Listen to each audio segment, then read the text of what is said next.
ए कुठे चालली का? सासूबाई मी ना मार्केटला जाऊन येते. मार्केटला नको जाऊ, घरातला सगळा पसारा आवर अन सगळं साफसूफ कर. तुला पाहायला पाहुणे येऊन राहिले.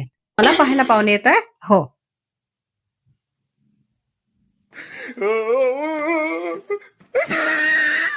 ठीक आहे सासूबाई. हो. सासूबाई आता मला पाहुणे पाहायला येतच आहे, हं. तर मग मी आता उद्या साडी घालू की ड्रेस घालू? अगं तुला जे वाटलं ते घाल. आपल्या घरी कशाची मनाई आहे का?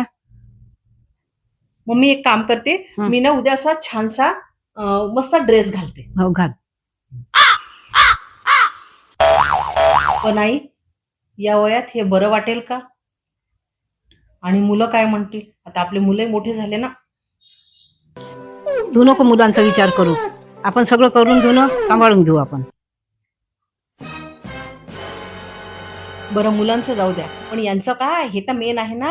हे काय म्हणतील मला? यांना कसं समजवणार? अगं त्याची काळजी नको करू. त्याला समजावणं तर मेरे बाय हात का खेळ जाऊ द्या आई. मग तर मला काही टेन्शनच नाही आता. आता माझी सगळी प्रॉब्लेम मिटली. आता मी तयार आहे.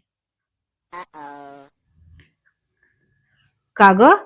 पण मला एक नाही समजत की तू मागच्या महिन्यात बाथरूम मध्ये पडली हा, आणि हे पाहुणे आता येतात पाहायला. मला नाही पटत बाई हे असं. असे कसे पाहुणे आहेत ग बाई हे.